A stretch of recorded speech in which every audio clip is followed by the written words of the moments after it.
Hi, welcome back to Box Delights. Today we're going to be looking at a new game from Ragnar Brothers called Darien Apocalypse. We're looking at a prototype here, and this one's going to be funded on Kickstarter like their other games more recently. This one's going to be a follow-up to Nina and Pinta.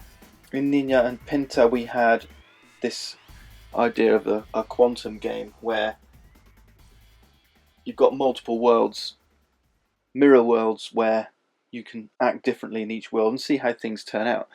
Darien Apocalypse is the same kind of thing. We've got a north, south, east and west, and the familiar artwork of Marco that gives it this vibrant Ragnar Brothers signature. This game has multiple modes. You can play cooperatively, you can play competitively, and you can play solitaire. I'm going to be demonstrating the solitaire variant. There is a large footprint on this game, and this kind of helps me present it, and also because I suspect you guys are mostly interested in how this plays solitaire. We've got an AI deck, kind of like the automa you see in games like Scythe, that drive the four horsemen of the apocalypse, who are going to be creating chaos in each of these four worlds. The game's going to consist of 12 rounds, and in the competitive game you're looking to score the most victory points on this track. In the solitaire game you're trying to score more points than the horsemen. I've got them represented here with this black meeple. No doubt you'll see some different tokens in the final game. And in the cooperative game you're cooperatively trying to beat the horseman's score. It's kind of like a mini civ building game. Each player is a leader, and you've got units of Scotsmen that you can bring on ships to these four parallel worlds and placing buildings, developing these lands, and this is how you score victory points. You also score points by having a large economy, earning silver, and by turning silver into shares. Your actions will be driven by an action board: embarking, sailing, moving Scots, building and enhancing trading, doing company business like drawing your revenue, enlisting more Scots, or buying shares. And this action board is where you're going to be spending your actions. You're going to get a certain number of actions per turn. So this is a game about building an economy, taking actions over these 12 rounds to build an economy that generates victory points. And what makes this more than just a competitive economic game are these four horsemen that are driven by this deck that are causing catastrophes as you go around the board and create four very different worlds. And you've got to recognise which world is going to generate you the most victory points and be the world where you need to focus your efforts. Let's begin the demonstration of gameplay. The Darien scheme was an attempt by the Scots to create a land link between the Atlantic and Pacific Oceans in that isthmus of land between North and South America, the Isthmus of Panama, which historically was known as the Isthmus of Darien. These are the lands we're exploring as we seek to create those trade routes. Let's get ready to go then. We're the governor of the land in front of us, so I've chosen green. Here's home, Scotland, the Caribbean, the fort of St Andrew here. Let's take the south world. Doesn't really matter, we're playing solitaire. We place each of the ships in their respective parallel worlds. We also get a leader token, and each of these comes with a little backstory and a special ability, and different numbers of starting silver. Let's just take one here. At random. What should we get? I don't know, let's take this one. Pennyquick. It's Captain Robert Pennyquick was the captain of the flagship St Andrew and the commodore of the fleet. On arrival in Darien, he remained an important if irascible member of the council. When the first colony failed, Pennyquick sailed for Jamaica but was amongst the 150 who died during the passage. Okay, well, here we are. We're in around 1690 to 1700, the late 17th century. And we'll take the starting 8 silver and put it with the remainder of our other starting resources, our 6 Scots and 1 share in company storage here. Let's go then. And we start with turn 1. We're going to actually play the short version of the game, which is 10 rounds for the solo game, so we don't go the full 12. Each turn is split into 3 different phases.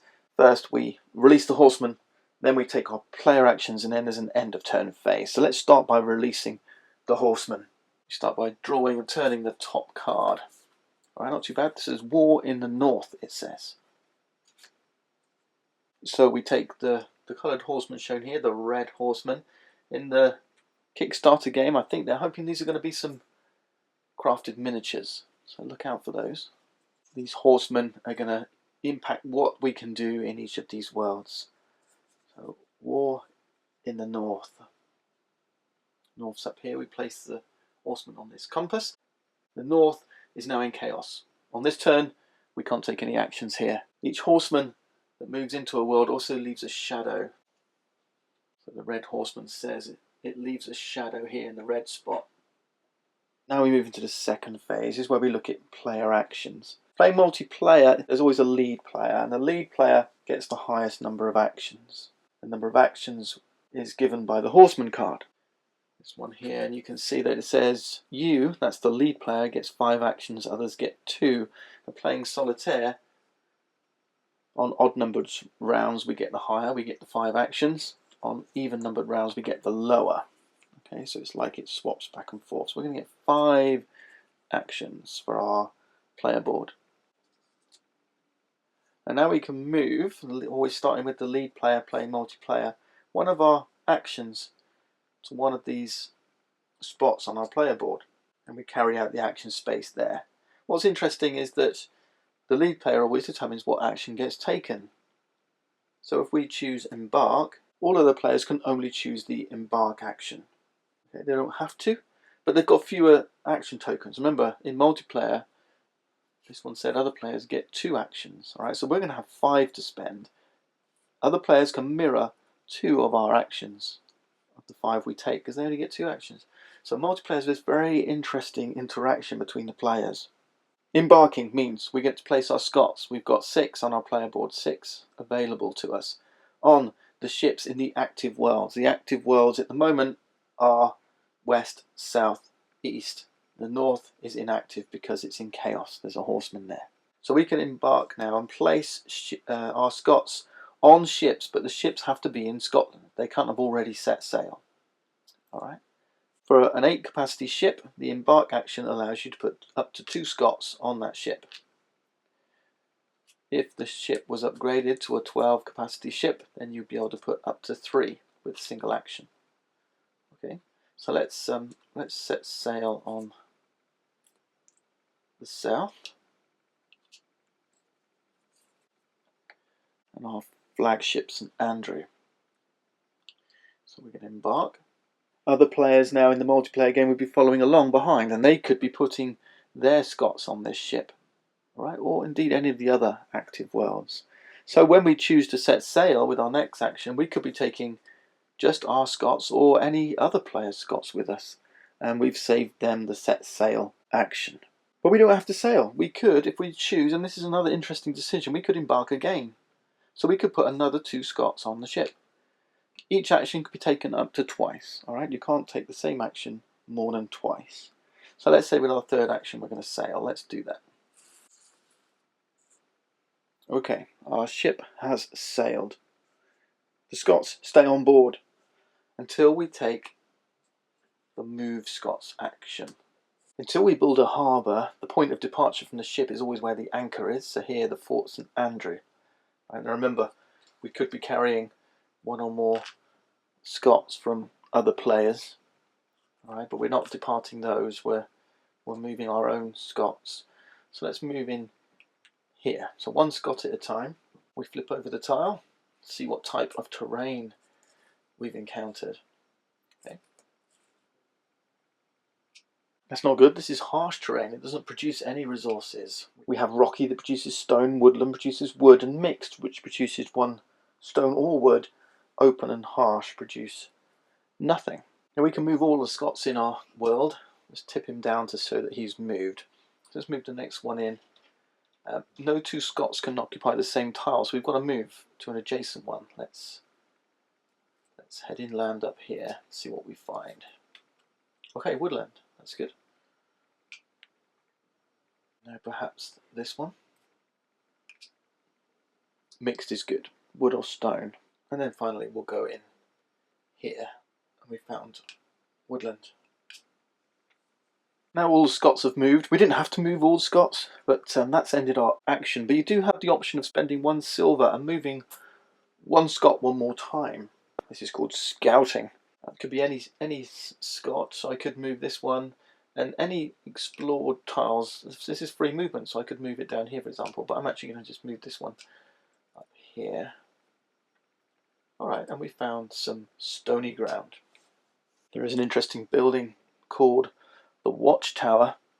If we place the Watchtower, here it is, here, then scouting is free, you don't pay that silver.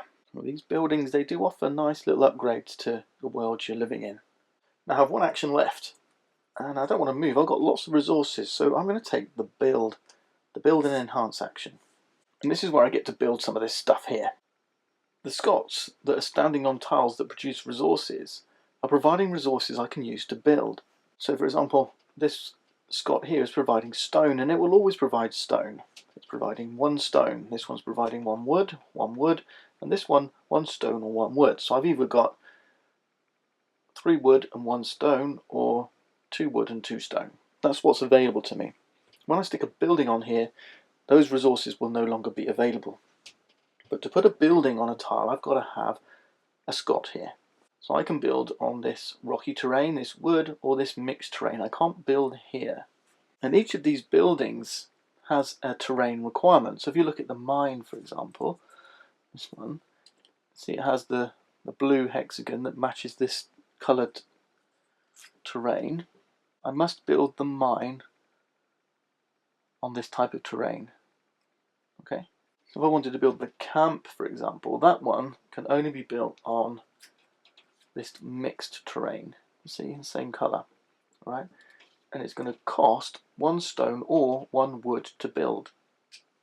Let's go and do that. Let's we get rid of the Scot. This tile produces the 1 stone or wood that I need to build the camp, so that's cool. He goes back to company storage. We take the camp, place it here. The good thing about the camp is this provides 1 stone and 1 wood, not 1 stone or 1 wood. It provides 1 stone and 1 wood, and there doesn't have to be a Scot there to provide it. Alright, so now I've got lots of resources. I've got 1, 2, 3 wood, 2 stone. It also gives me points. If you look at the reverse of the camp's underlying. This is the advanced side. So on a future action, we can enhance. Remember, the action we took was build and enhance. Alright, so we built, we didn't enhance. Enhancing would turn it and flip it, and now we've got 2 stone or 2 wood. That would be the new ability of the camp, the enhanced camp. Now you can see our route to victory is scoring points. Buildings give us points, and every time we put a building down, it's taking away the resources from that land. Alright, we've cleared the land, it no longer provides the resources. Some of them do, like the camp, will continue to provide resources. We'll also find things like the quarry, which can be built on the stone, that provides 3 stone if it's enhanced, or 2 stone when it's not. Okay, but other buildings don't provide resources, so the landscape of the game is going to change. Buildings, though, provide us goods, and we'll see that on another action, but we haven't got any more actions left for this turn, so we're going to end the turn here. A couple of interesting additions about buildings. In a multiplayer game, these buildings are yours to use for free. If you want to use another player's building, you can do so, but you have to pay a rent on that. You have to pay silver to use. So if I want to use somebody else's camp, I'd have to pay 1 silver. The other interesting thing in multiplayer is you can't build next to somebody else's building. So if there was already a blue player, a red player, yellow player's building here, I couldn't build here. Right? You can't build adjacent to others. And the other thing is there can be no more than 1 type of building per world. So I mean, I've only got 1 camp. All right, I can't put a camp in another world now, and another player playing multiplayer couldn't put a camp in my world. They'd have to put their camp somewhere else. But that's it, my camp's here. I haven't got another camp to play in one of the other 3 worlds. The other limitation on using buildings is they have to be connected to the landing tile, right, or later at the harbour. First thing we do at end of turn is we advance the horseman, and we count the number of shadows. There's only 1 shadow, so we advance the apocalypse marker 1 space from 0 to 1. Now there's a calamity marker here. We'll flip this over, and we're going to place it in a world. This is the war calamity. What war means: if this calamity happens, each player removes 1 of their buildings. Okay, left to the buildings. And this will get placed in any world. We can choose where we want to put it. Now, at the moment, it's a pretty obvious choice. It doesn't matter at the moment. And now that we've placed a calamity here, if the red horseman comes here, then this calamity will happen again. So you can see simple ideas here, but there's a combination of mechanisms going on. The shadows are increasing this track, and the movement of and placement of calamities and the movement of the horsemen is forcing calamities to happen in these worlds. The good news is that we've got buildings that will help us mitigate those. Right, that's the horsemen done their thing. Now action tokens are returned to supply. Horseman goes back to central storage, but this shadow remains. And we advance the turn marker. We're now heading into turn 2, and we begin again. Right, let's turn the next card. This time we have famine and death. Famine goes south with the shadow. This world's now in chaos, so we can't do anything here. We can't take our actions here. We're going to have to go investigate a different world. Now this is kind of bad for us, right? We can't trade in this world anymore because there's a shadow here stopping us trading. This action can't be taken for as long as this shadow's here. But we can get rid of shadows, and this is what the prey action's all about.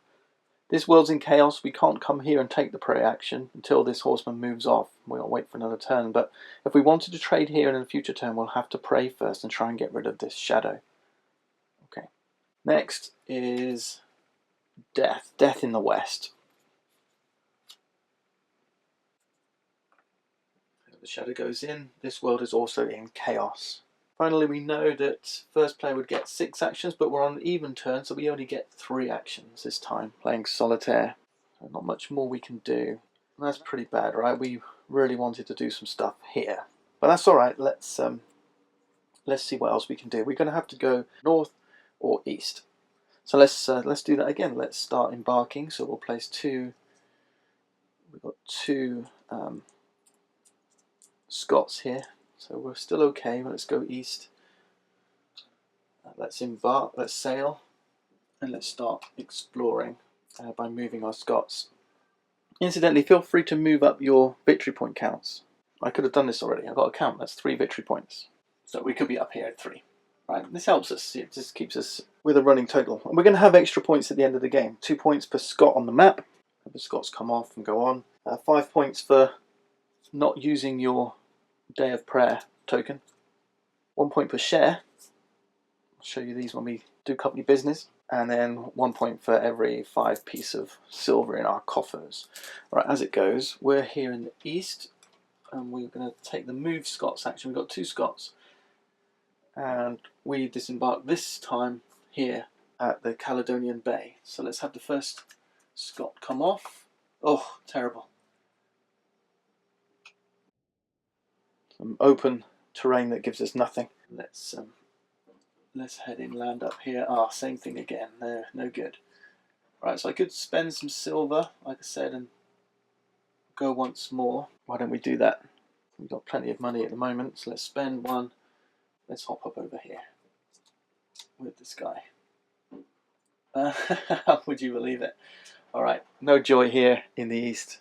We advance the apocalypse track. This time we're counting more than just that 1. So it's 1 shadow, 2 shadow, 3 shadow, but there's also calamity tokens. You count those too. So 1, 2, 3, 4. 1, 2, 3, 4. And in doing so, we've revealed another calamity. This time it's pestilence. And where should we make that happen? Let's have it happen up here in the north. Any ships would now have to go back to Scotland. There aren't any. Horsemen return. Action tokens back to the supply. And we start turn 3. And this time, 3 horsemen. We got pestilence in the east. Pestilence in the east. Take a shadow. Famine in the north. Take another shadow. And death in the west. Over here. Take another shadow. Oh, there's already a shadow token here. That just means you don't place 1. As it goes, all worlds are in chaos apart from south. So we're back here. And it's an odd numbered turn, turn 3. So we get 7 actions. Now there's a shadow here. It's preventing us trading. let's show you how the pray action works, and we'll try and get rid of that. And I've obviously got a special ability. Remember, Pennyquick says add +1 to all prayer and mind dice rolls. So our first action is going to be to pray. Now it must be said, this isn't a good time to pray because there's only one active world. There's 3 worlds in chaos, and you get to roll 1 die for every active world. And for every 6 we roll, we will get to remove 1 shadow. But we can modify these dice. So I've got a +1 already, and we're looking for 6s, remember. That's still no good to me. But we can place silver in each world. And you can distribute it however you wish. And let's say I put 2 silver here. And let's put 3. Let's make our chances good. So I've got +3 in this world, +1 here. Alright.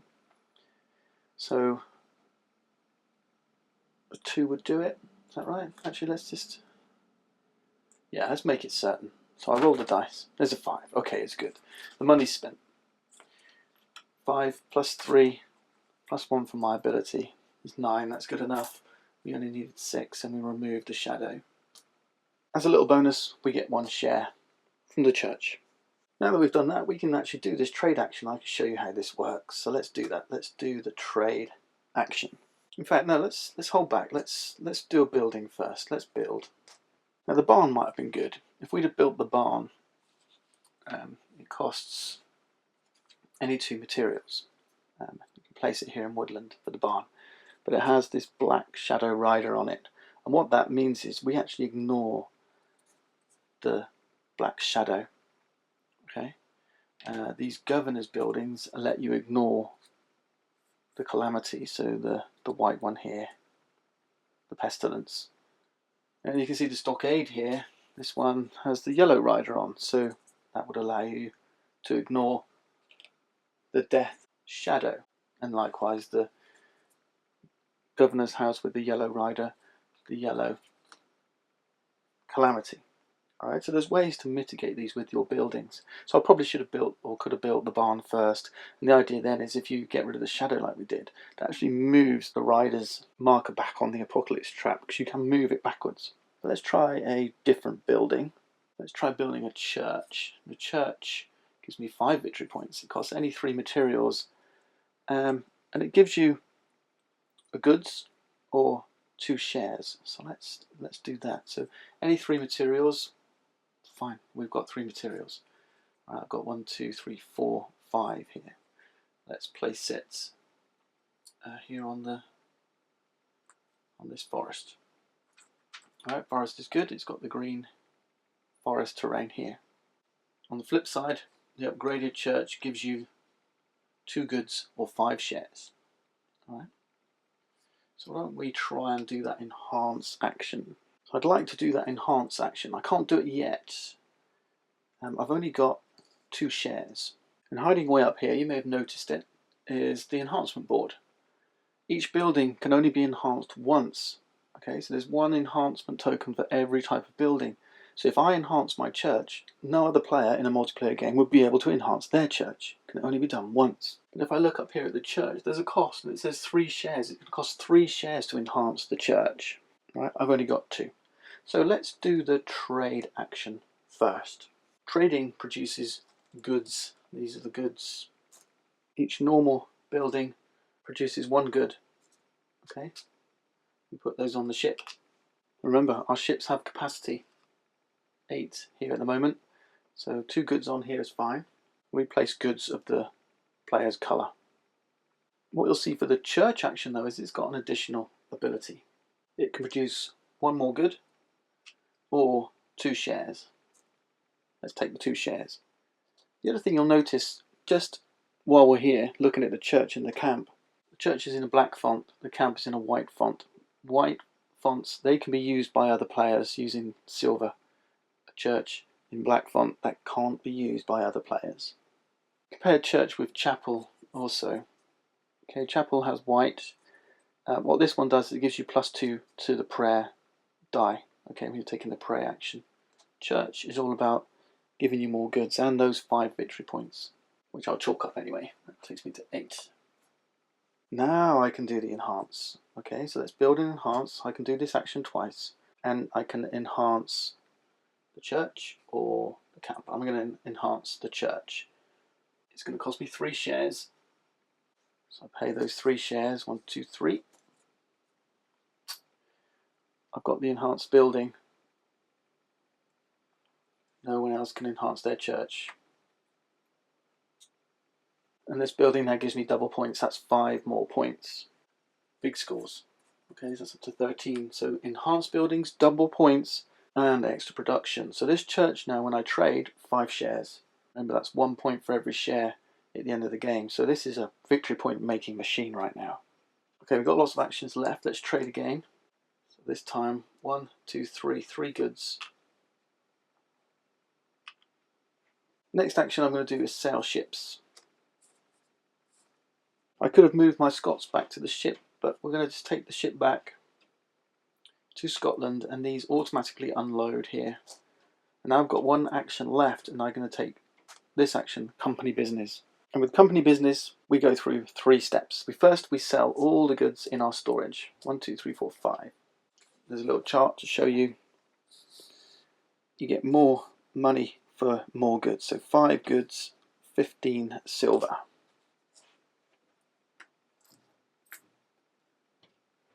These large coins here count as 5 each, 15. The next thing we can do is buy shares. So we can spend our money to buy shares. That's going to allow us to get more victory points at the end of the game. For 15 gold, I can buy 5 shares. 5 share token. Now, more shares cost more money, but obviously we're using our turns to our full advantage. If we use more actions and buy fewer shares, it may cost us less, but it's going to take us a long time to stack up the points we want, right? Shares is our route to points. And then finally, we can enlist Scots. So for 3 silver, I can enlist 2 Scots. Okay. Actually, I don't want to spend all that silver. I'm just going to enlist 1 Scot. So I'll spend 1, grab 1 more Scot. Keep some money in my bank. And that's it. I've ended my turn. We count up. Advance the apocalypse. That's 1, 2, 3, 4, 5, 6. 6 it goes. So from 5 up to 11. Horsemen come back. So at the moment it's 11 plays 13. And this is how the game continues. It's a wealth of simplicity. But the depth here is obviously, you know, the actions themselves are simple enough, and there's AI driving this. It's what the buildings do that give you this extra layer to the game. So the mine, this one's an interesting one. Obviously, all buildings give 1 good, remember, but the mine could potentially give more. If you roll a 5 or a 6, the mine gives an extra good. The corral, when you trade, not only does it give you the default good, it gives you silver. Okay, flip it over, 3 silver. The quarry gives you stone, sawmill, extra wood. The harbour must be built on the coast, and it increases the capacity of those ships from 8 to 12. Bigger ships, more goods. Obviously, Solitaire, our challenge is to keep pushing on. We're going to keep pushing through these worlds. Here we've got famine in the west. So we can keep focusing here, building up and using that economy. But there's going to be times when this is out of action, right? It's in chaos. We're going to have to, by necessity, explore these other worlds and build economies there too, diversify to get those points, because this apocalypse trap is going to be escalating all the time, up to the 10 round solo, 12 multiplayer. One thing I really like about this game is the simplicity of the mechanisms. The action board makes it very clear about what you can do. Obviously the artwork and the theme is great too, and this exploration nature. But the game has great depths and layers with this simplicity. The guys have really streamlined this one into a very playable experience, and I encourage you to check it out. Thanks for watching. I'm going to continue playing here, and look out for this one on Kickstarter soon.